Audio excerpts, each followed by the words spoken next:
And welcome to another edition of the True Patriot Outfitters podcast, season 4. How the heck are y'all? This may or may not air before Christmas, around Christmas, on Christmas, a little bit after Christmas.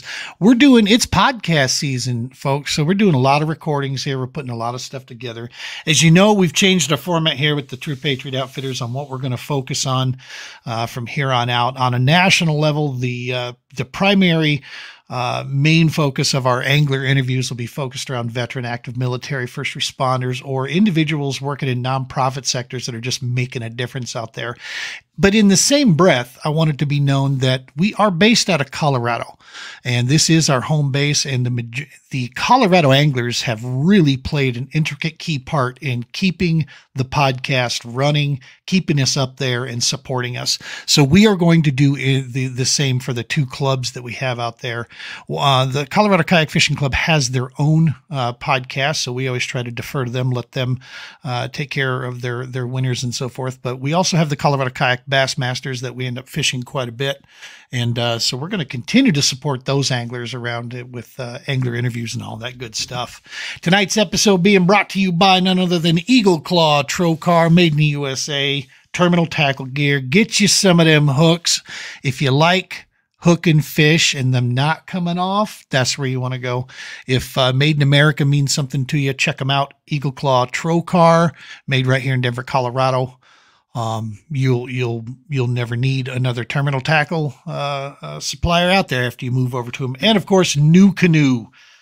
We trust the Unlimited. We trust the company that supports, again, made in the USA. These things mean something to us here. We trust and take everybody that we go out on the water with in our mini little fleet of Unlimiteds, and get yourself a chance to get out in one, and you'll see why we love them so much. All right, the bills are paid. We're going to bring in the man here. This guy is not somebody who is unknown in the state of Colorado. He's making a name for himself out there on a lot of different levels through the Colorado Kayak Fishing Club, through the Colorado Kayak Bassmasters. If dude's in the event, you better know he's going to be at the top. He's going to be making a run for it, and he's going to be there to try to take your money. He'll do it with a smile, of all things. He's a heck of a nice guy. He keeps old Jimmy Straws in line over there. He's the assistant director of the Colorado Kayak Bassmasters. And he's also one of our state qualifiers for the Bassmaster National Championship that's going to be going on in March at Tenkiller. Mr. Matt Flanagan. Let's bring the man in. What's happening, Captain? How you doing, bud? Good to see you. You as well, man. Yeah. You as well. Right on. You know, in all those accolades that I was sitting there calling out there's another thing too. And you can, I don't have this information. I'm sure it's still burning in your head. You came in second in Angler of the Year points this season. Did you not? I did. Well, in points, I tied. Me and Jimmy Straws tied in points. Right. So it went to the tiebreaker. Total inches for the season. He got me by 1.5 inches. Oh my gosh. So you were there right at the end, brother, all the way down to AOY. Well, it's funny because I thought I was out of it after Norton. I was leading AOY for most of the season, and then we took that 2-month break, and we came back at Norton, and Jimmy Straws won that one. I came in, I think, 4th, and he had a 50-pointer to drop. So he gained 50 points just in that one event, and he shot right past me. Dang. And I was like, oh, I'm out of it. I think he had me by like 6 points, I want to say, after that. And we had one left, the championship at Horsetooth. I'm like, yeah, I'm not going to beat him by 6 places at Horsetooth. There's just no way. Right. But then while we were on the water, I was fishing next to Josh Gardner. Being the math major that he is, he had all the points already in his head. He knew everything. He is Captain. Yeah, he's Captain Stat, man. Yeah, exactly. And he's like, no, dude, if you come in second, and if I came in second and Jimmy Straws finished, I forget what place. But basically, he put it in my head. He's like, no, you still got a chance. Actually, I was like, okay, well, wait a minute. I thought I was out of it. But he's like, no, you still got a chance. And then when we got got to awards and we actually did all the numbers. It's like, yeah, I did tie him because I did get second. Right. I forget what he Strawberry finished pretty low on that one, uncharacteristically, because he's a hammer at Horsetooth. He's a hammer everywhere, but specifically at Horsetooth. Yeah, Horsetooth, he's pretty strong. Yeah, and he just did not have a good one. So I was like, wait a minute, I might have snuck this thing out. And then we did the tiebreaker, and he got me by an inch and a half. That was a heartbreaker. You know, man, and I remember, all season long, you were, right at the top there. You picked off, you had a Red Willow win in there. Yep. That was awesome. And what I loved is the fact that you did it from the opposite end of the freaking lake that everybody else had been winning them. You went down south and put it together. And, because the times that I had been there prior, everything, all the, the top placement was coming out of the north. Yeah. Because I had gone south, of course, the previous couple times, and I couldn't figure it. But you found the magic there and put it together on a heck of a day. That was that had to feel good, man. It did, and it was more stubbornness, I think, than anything. I went to the same creek that I've gone to the previous 2 times at Red Willow, and it didn't work out for me the other 2 times. And before this event, the event we're talking about, I was like, all right, I should probably just go up north. That's where everybody always wins it. Yeah. And then literally on the morning of the tournament, I was driving to the lake. I'm like, all right, if I go right, I'm launching north. If I keep going straight, well, I'm launching south and going to my same creek. I was like, I'm just going for it. I'm going to my same creek because I know Trev and Jason and Scott, they're going to be up north. I was like, I'm gonna try this, and it worked out. They were actually there this time where they hadn't been the previous 2 times. Do you find, this is something that I find myself doing, and I'm just curious because so I'm really new to Colorado bass fishing, right? Yep. How long have you been doing the Colorado bass fishing specifically for bass? About 15 years, but up until 3 years ago, strictly from the bank. Never out of a boat. Just got a kayak. Gotcha. 3 years ago. So, been fishing for Colorado bass for about 15 years, but fairly new to the kayak scene. So this is still applicable. The question I'm going to ask you here, and see if you run into this with tournament fishing, when we go around and hit these places. We're going up against some very experienced Colorado kayak anglers. Mm-hmm. Guys like Trev, guys like Strawbridge, Eric Ali, Gardners, Arledge. Keep going down the list, man. Just name names, out here. And there's so many hooks that we face on the daily with our tournaments. And our waters are not that big, right? They're big maybe in acreage, but if you're going to win it, you're going to have a chance. There's at each section of the season, there's areas of these lakes that are really in play, areas that are not.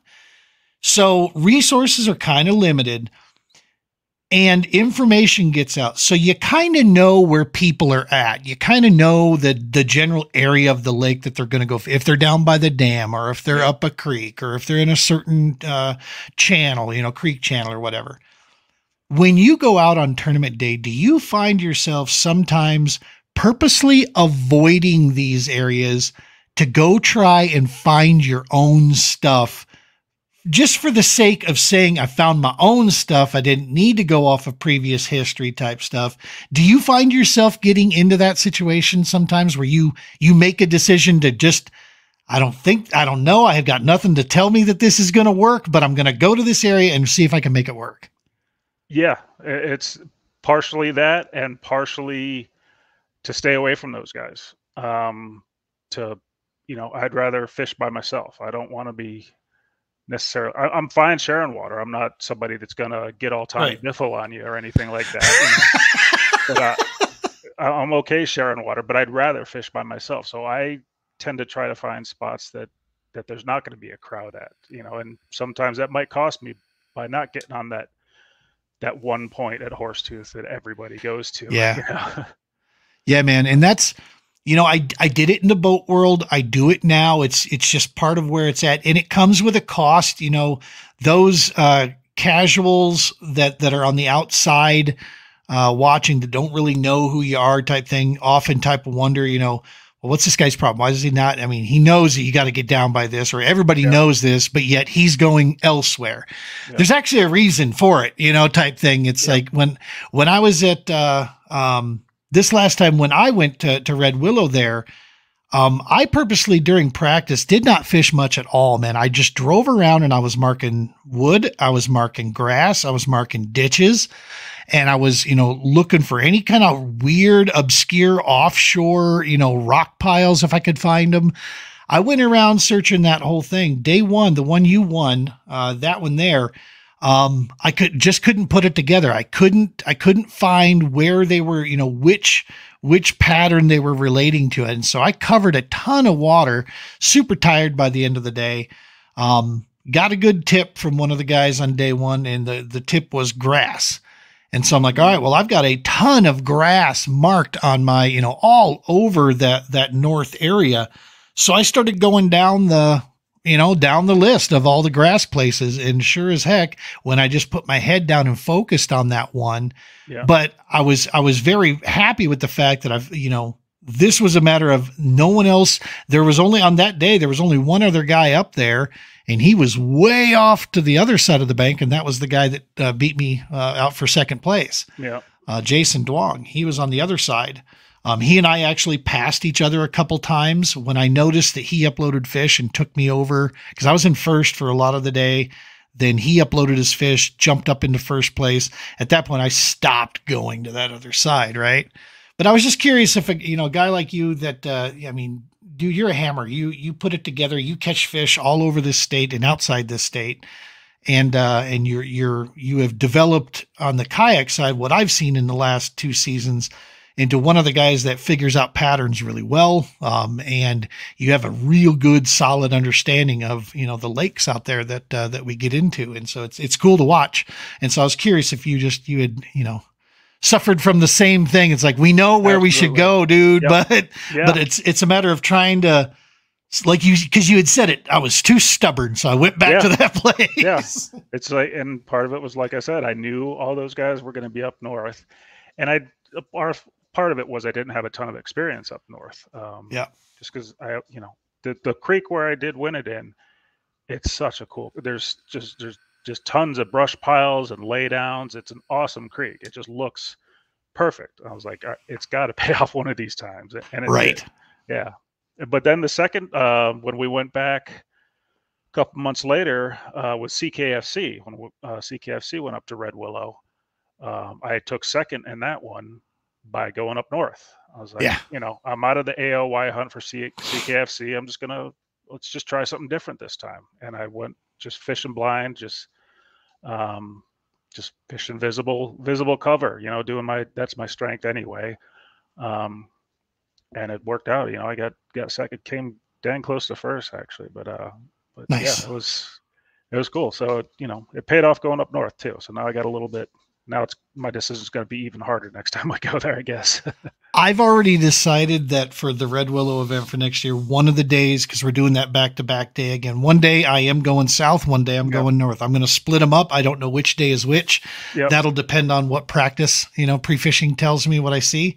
But yeah, I'm going to do them both just because, like you said, I want to try new waters. I want to get into areas that I haven't, normally have been in, and just see, Willow can be amazing, lights out. It can also be, she can also be stingy. Yeah. I've never had a ton of like lights out days there where I'm just catching numbers. I've never had a lot of days where I catch numbers there, but there's always some good ones. And the downside, I'm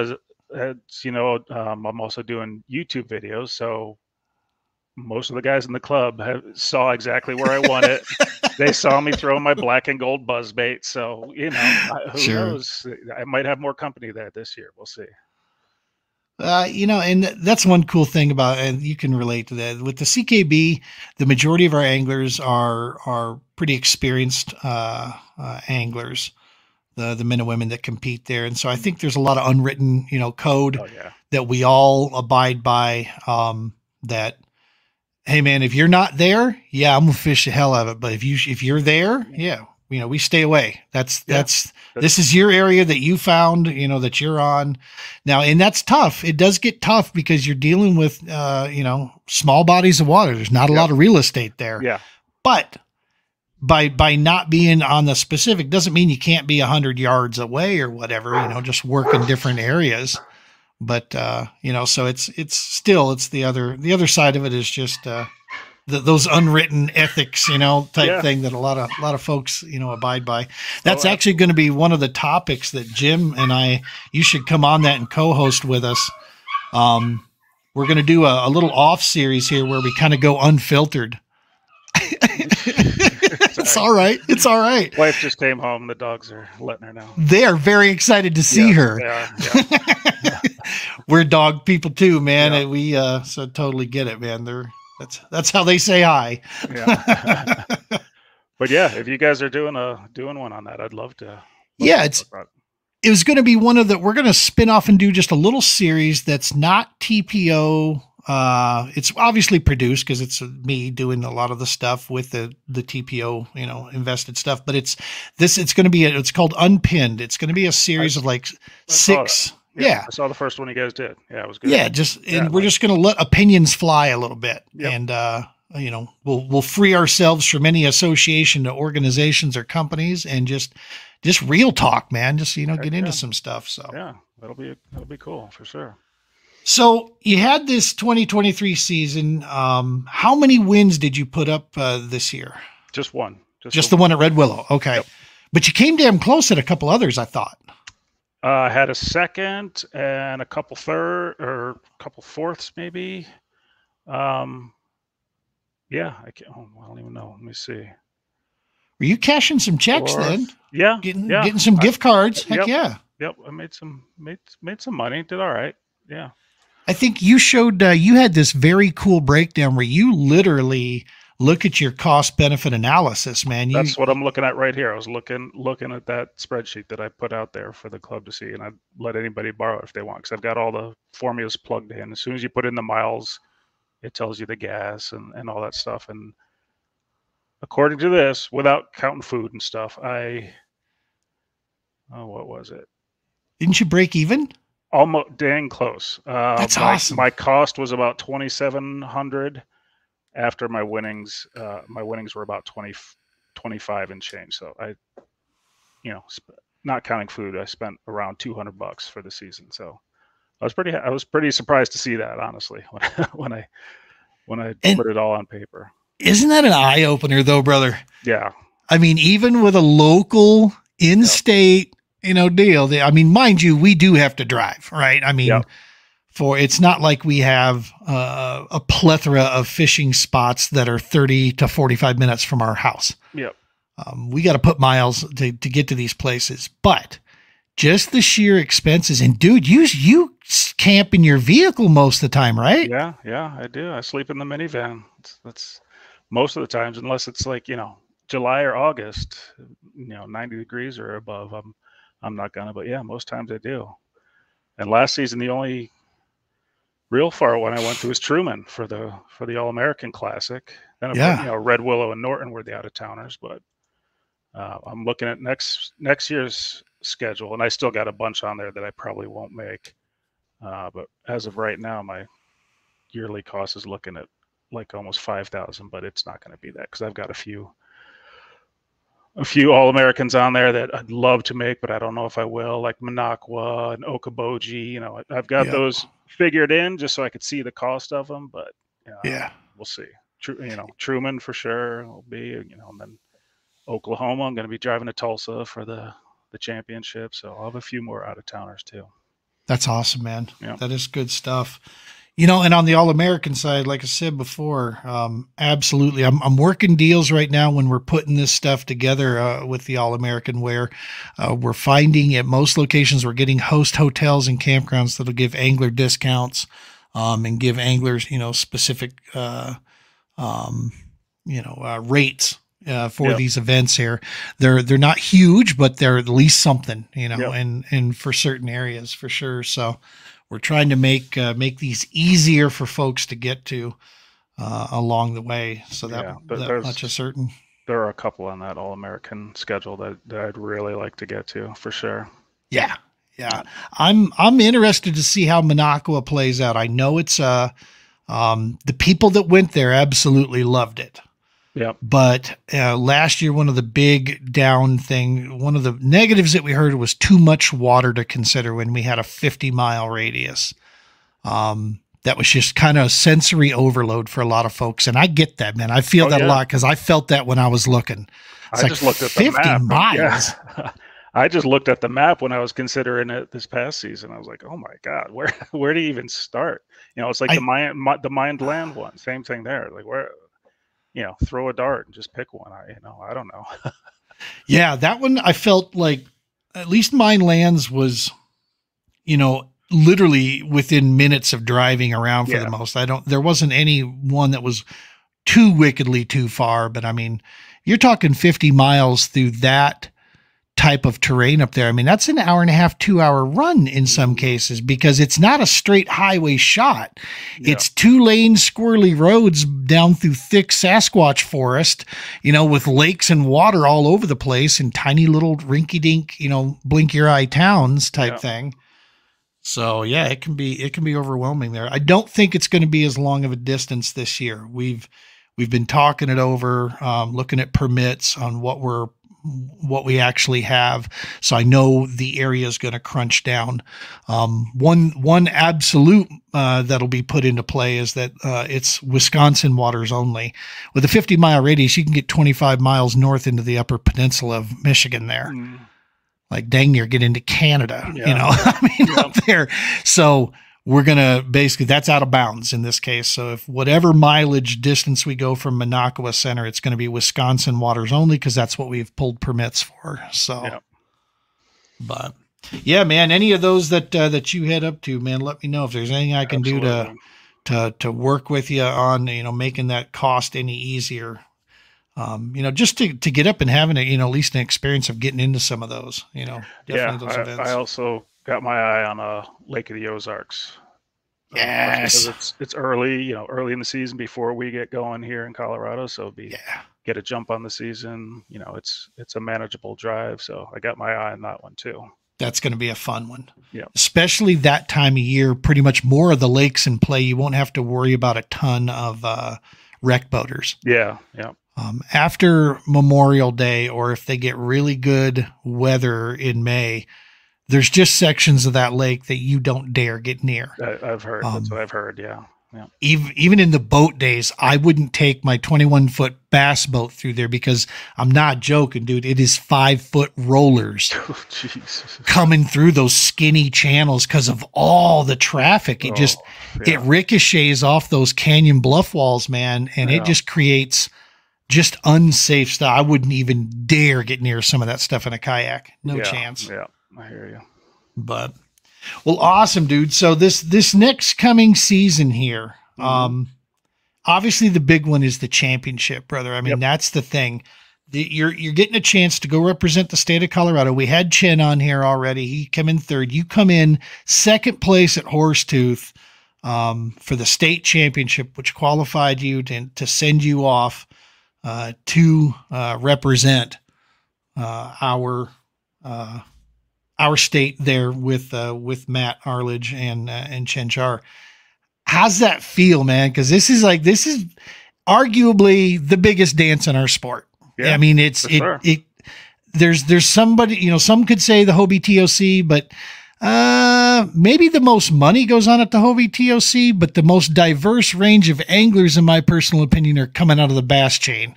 Yeah, I mean, I've never fished either of them, so it's hard for me to have an opinion on it. But just as someone who follows the sport pretty closely, of course, it kind of seems like bass overtook Hobie this past season. I feel like maybe that's just my opinion, but yeah, I mean, I think that's an awesome series they got going on, and I'm just beyond stoked to be able to go to the championship, and of course the classic. Never been to the Bassmaster Classic. I'll get down to the expo and whatnot, but yeah, I'm just excited to fish. How much map study have you done on Tenkiller already?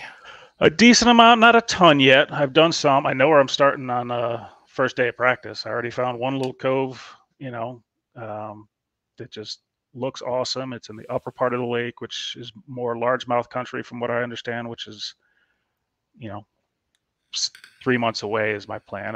As I get there and fish it a little bit, that might change, but largemouth is always my preference when I can. So For sure. I got a spot in mind that looks awesome on the map, but I got a couple spots. I know. I shouldn't say I know, but I have a feeling Chen's going to be fishing a little bit more down south, more of the smallmouth type stuff, Yep. deeper, clearer water. Which if I have to do that's fine too, because that's Colorado style fishing. I can hang with that if I have to, but I'm going to start in the upper part of the lake from looking at the map. That may change once I get out there and see it, but that's the plan for now. I like that, man. Smallies, I love catching smallies, but dude, they're nomadic, right? Yeah. I mean, yeah, you see them one day and the next day, where in the hell did they go? Yeah. They just packed up. They left no sign. I mean, they're like a, Cherokee tribe, you just can't even tell they were there, man. That the whole thing they just left.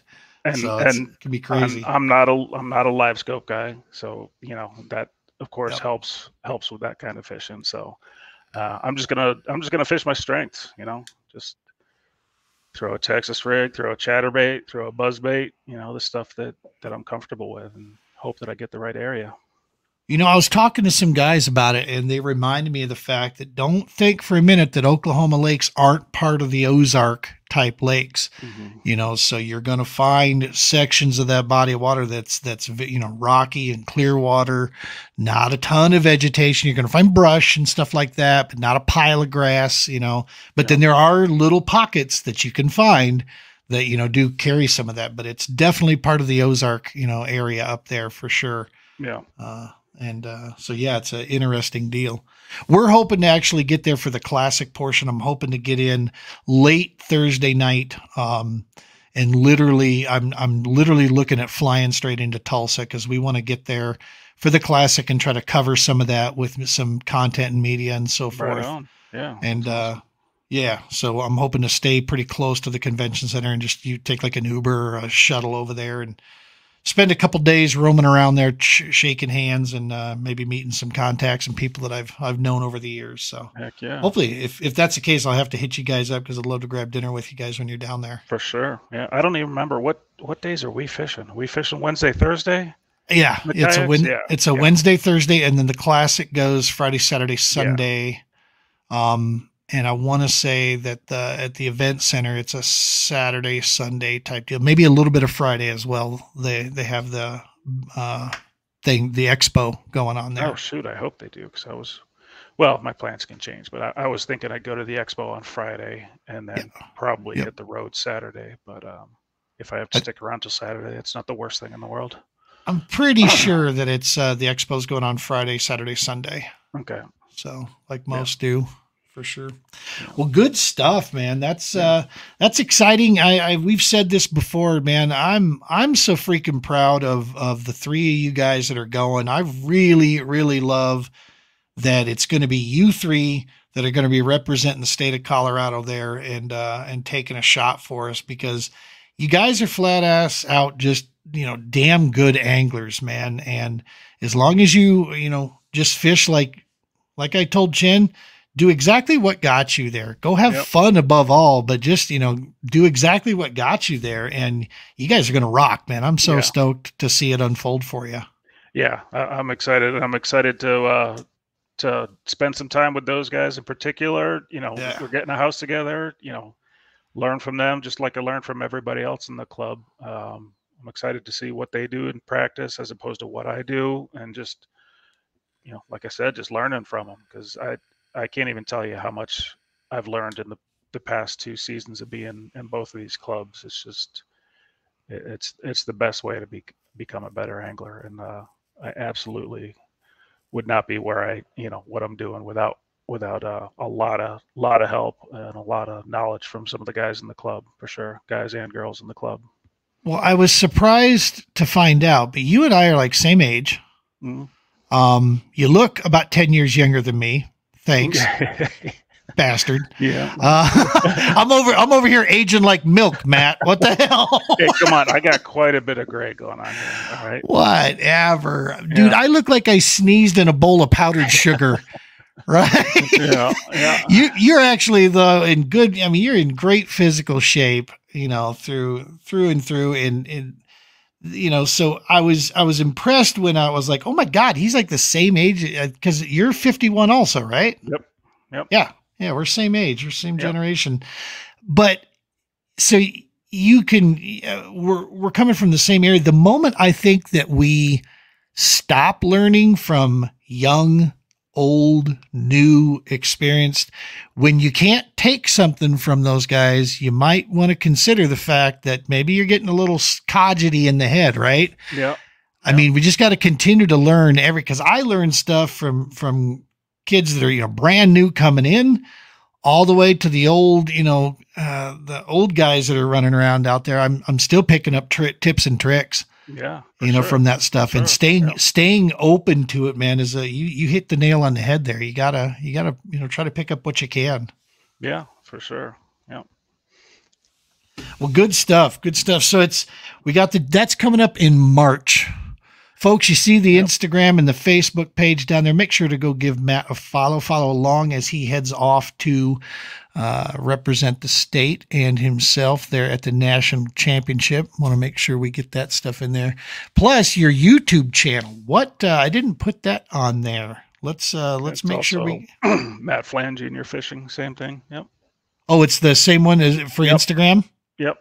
Okay, so let's go Instagram -YouTube. And we'll save that. We'll throw that back up here. Because that's the other side of this, man, is that you have, in a very short period of time, dude, you have amassed a ton of subscribers. You have done awesome work on YouTube. Talk to me about that. How's that journey gone? Well, the subscriber count is a little misleading, a lot misleading. I don't know if you've checked it lately, but I just broke 10,000 today. Subscribers? But you may, I put it in, I did an Instagram and Facebook post about this. It's all from one short, YouTube short that I did that went completely viral, not fishing related at all. I don't know if you've ever seen it. I had this video that I first posted on Instagram and it went viral there. I got like 2.5 million views. It's of a rat running through a skate park, and it jumps out of one bowl and jumps into another bowl. Went completely viral on Instagram. So it was 2.5 million. I think it's close to 3 million now. So wow. Like, well, what the hell? Let's post it on YouTube.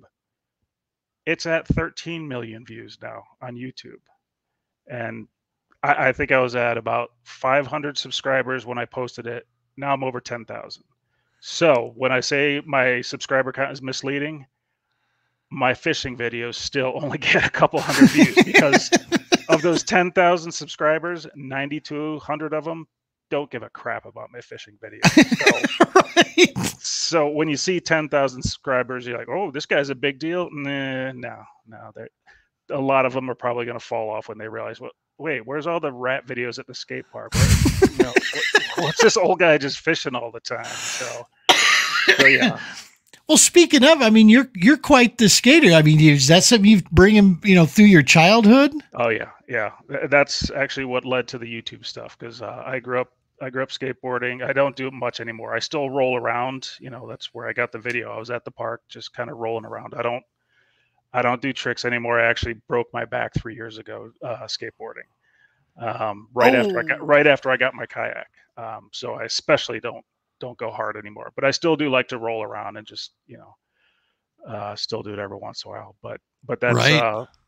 In the skateboarding community, do DIY videos are kind of a part of the scene. So that it just came natural to me to want to start making fishing videos. Once that became my new passion, I was like, all right, well, I'm going to start I never started my YouTube channel with the thought that I'm going to be like the next Greg Blanchard or Alex Rudd. I know 51-year-old mid-level kayak angler in the middle of Colorado is not going to blow up, but I just I do it just because I genuinely enjoy filming and editing the videos. So right. And then I got lucky and posted a stupid ass rat video, and it blew up. Isn't that funny, man? The 13 whole million views. That's ridiculous. It's making its way around Russia right now. For the past week, all my comments from that video have been in Russian. It's like, what is going on, man? This is crazy. And it's the dumbest video. That is awesome. Yeah. Well, no one ever accused the internet of being real bright and smart, right? Exactly. That's what my post was about. It's like, I spent all this time and care and effort making these fishing videos that, I try to have a little storyline going through it. I, try to actually put some effort into it. And then this throwaway video. Oh, look, hey, there's a rat. And that's the one that blows up. It's just like, okay, all right. Yeah. Well, what am I doing? Yeah. But it certainly does make you question the production side, doesn't it? Yeah, exactly. So, but I still enjoy making them. So it looks impressive when you see my subscriber count, but. Well, not for nothing. The production level of your fishing videos is phenomenal, dude. I mean, they're fun to watch. They're engaging. You are wide open and share information right there with, what's going on and how you're, getting to what you're getting to, which is always a good thing, especially for guys out there, trying to learn water, trying to poach your spots, trying. Yep.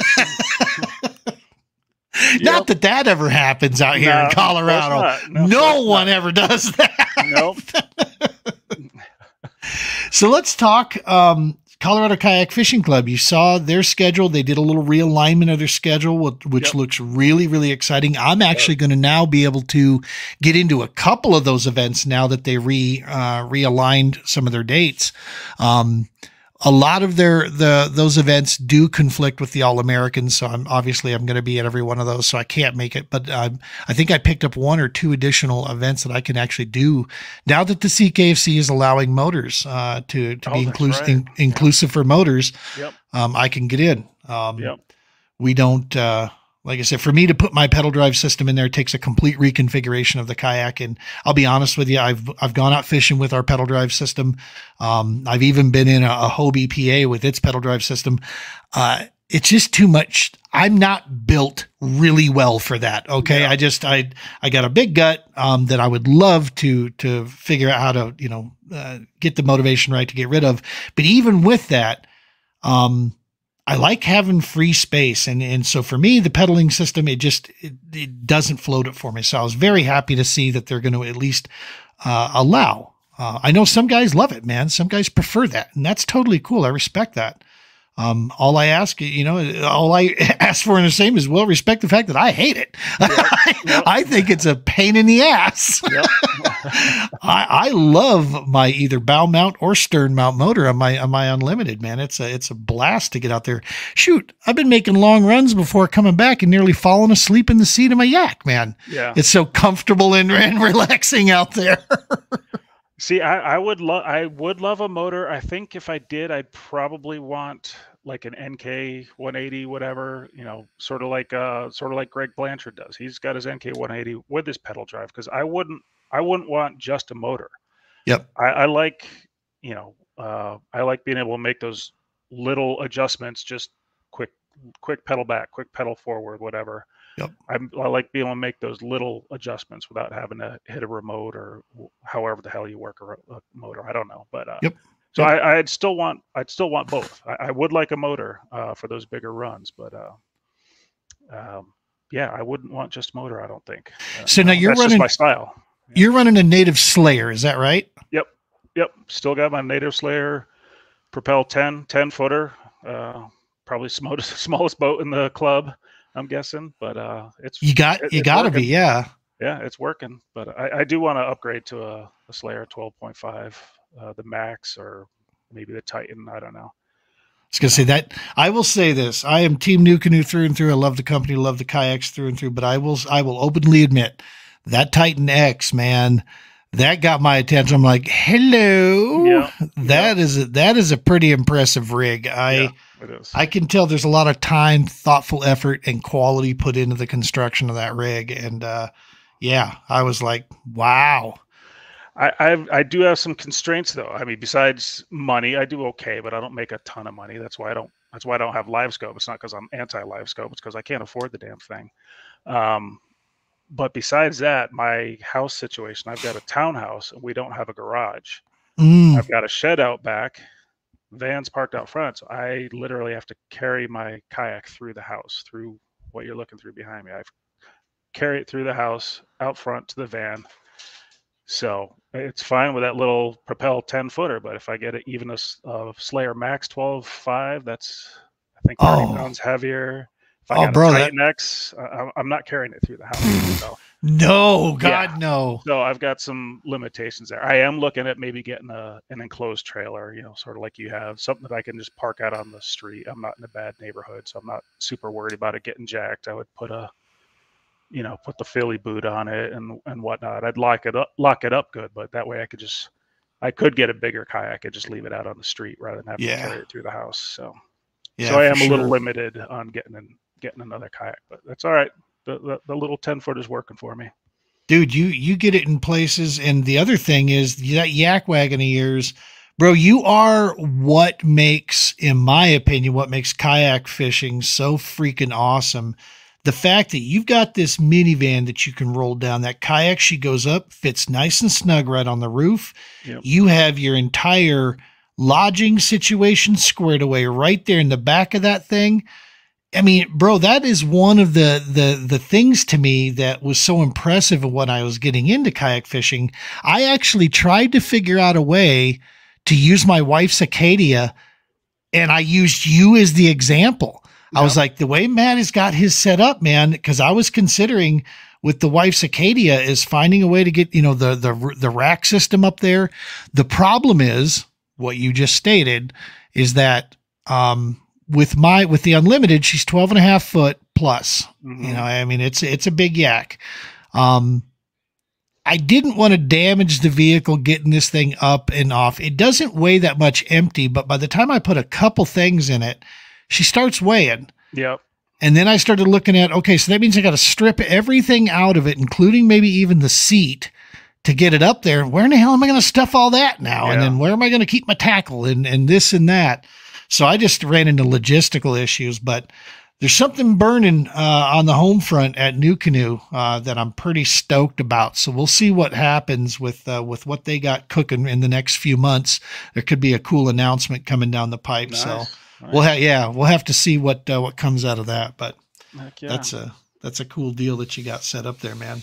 Yeah, I like it. That's it. As much as I do want a new kayak, it's like it's gonna change my setup. Just like you said, it's nice being able to just throw it up on the roof and go, not have a trailer to worry about, yep. 2 more tires to worry about and all that.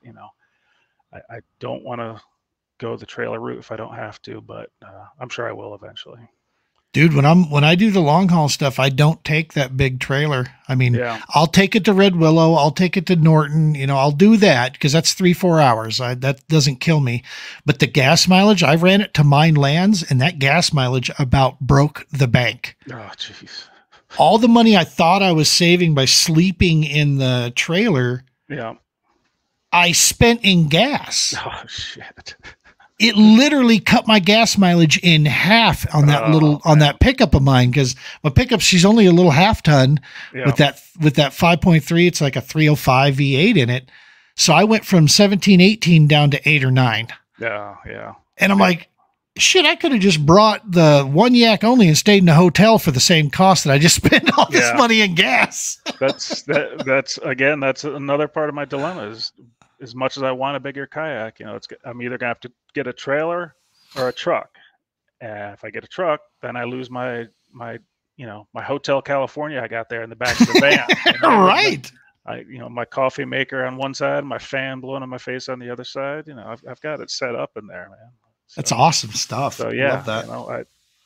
I don't want to go the truck route if I don't have to. Roger that. As easy as it would be to just throw it in the back. Right.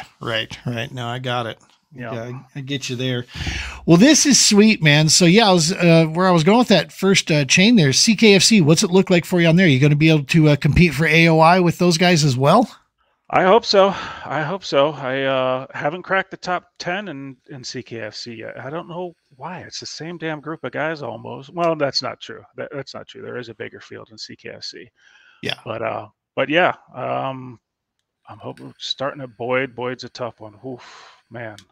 I don't know if you heard about the Boyd this past season. I heard, I watched, I cringed the whole time. And that's unfortunately one of the few that I can make. So it's like, it's at least a morning out fishing, you know? yeah, exactly. And I'm bummed they had to drop Elkhead off the schedule. I was looking forward to a new Colorado Lake, but I understand, you know, they apparently the guy that runs the place just wasn't responding, so they couldn't line it up. So that was nobody's fault. That was a bummer, but I was looking forward to that. But right, yeah, we got the usuals. Trinidad in August. I've never been down there in August. I'm curious what that's going to be like. Hot.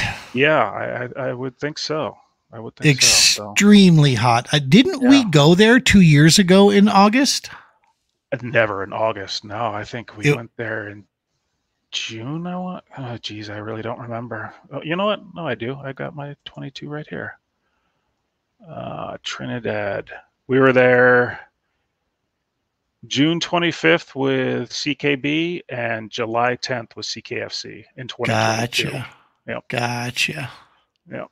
So yeah, I've never been there in August, so I'm curious what that's going to be like. But yeah, I'm looking. I've got the schedule up here myself.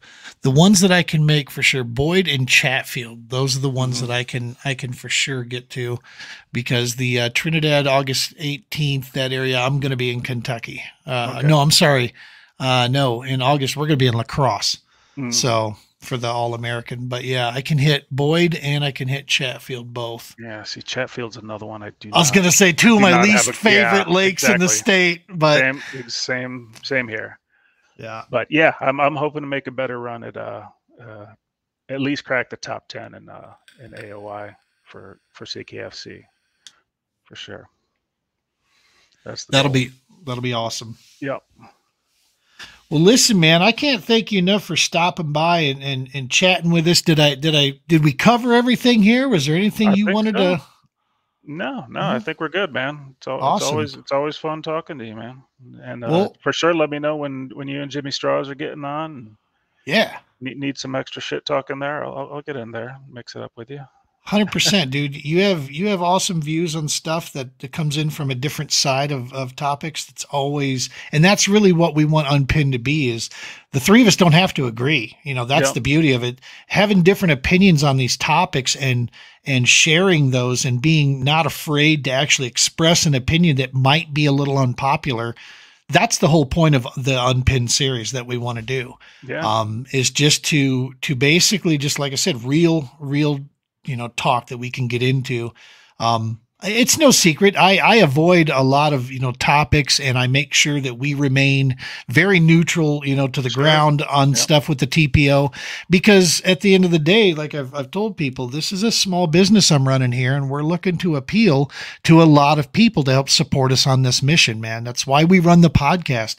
We don't receive dollars to run this podcast, and do it for the last, 2.5 years that we've been doing it. We do it to raise awareness about the mission, to support our sport, support our anglers that support us out there. And so, it's important that we remain that. But at the same, in the same breath, there's been people that are like, dude, what do you think about this? And you need to do something, let that be known, put that kind of stuff out there. And I'm like, I'm not going to get into shock jock stuff. Okay. Yeah. Cause I'll piss everybody off. That's the problem. I won't have anybody on my side. And so I'm like, I think I'll just stick to cracking dirty jokes. And well, I got no sponsors. I probably never will. So there you I'm go. Not holding to no one. And I grew up listening to Howard Stern. So whatever. The king, the king of shock jock himself, man. He made it pay money. Yeah, he's the guy that opened it up. Well, listen, brother, thank you so very much for for joining us on here. We're going to have you three on again, leading up to the national championship. We'll talk, last minute preparations there and what you guys got, lined up, and send you off with a parade. And, Heck yeah, man. I cannot wait, dude. I'm so stoked. It's hopefully, let's say this to breathe this to life. It'll be here before we know it, right? Yeah.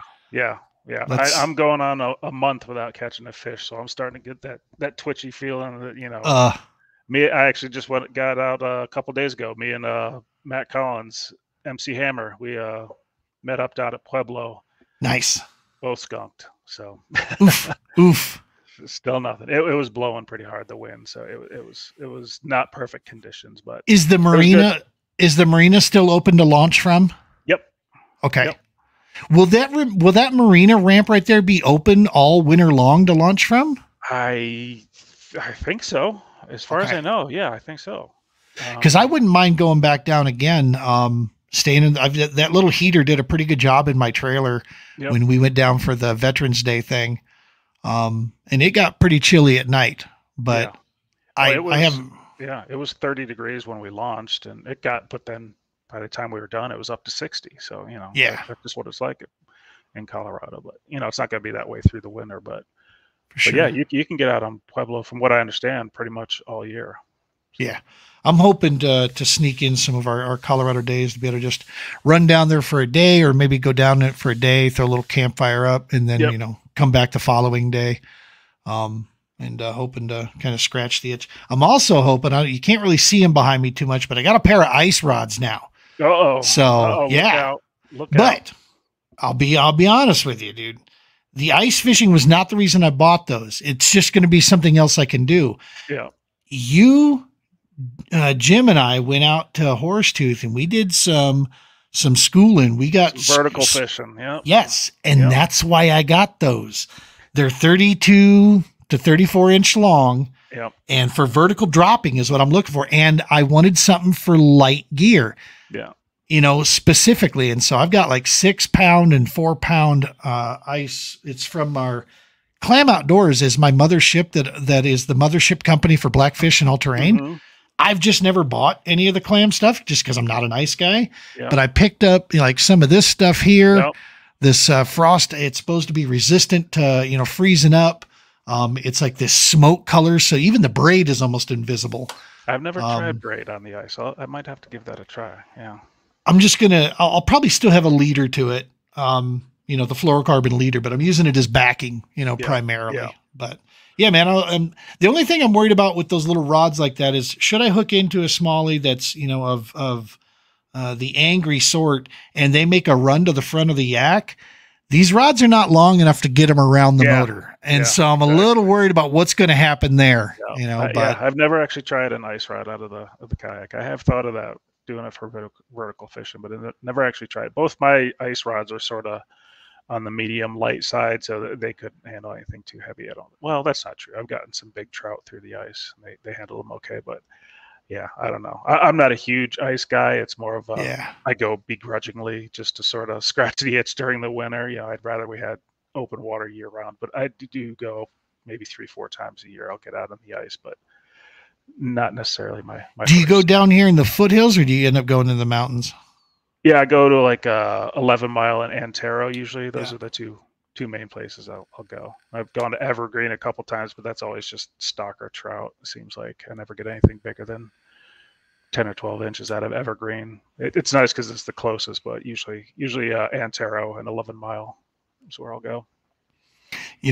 I worked dive rescue up in Larimer County for several years, and that's the one thing about the ice down here in the Front Range that I know for a solid confirmed fact, that our ice down here is just tricky, man. Yeah. The sun melts it down. It creates these weak spots in it.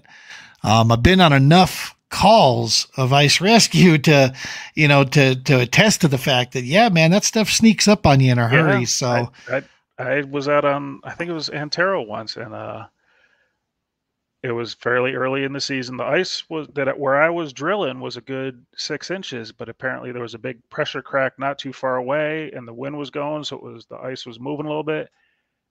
And sure as shit, I looked over and there was water getting every 10 minutes was getting closer to me. I'm like, what the hell is going on? It looked like we were about to sink, but it was just water coming up through the crack and washing over. But I was like, no, I'm not. I packed up the pants. I'm out of here, man. Come on. Yeah. Yeah. So it's for sure. Yeah, some guys look forward to the ice season all year. That's not me, man. No, I do it begrudgingly. Hot cocoa, fuzzy bunny slippers, and map study. That's what I do. And now I do podcasts too during the winter. Yeah, this is my season for that. Yeah. But yeah.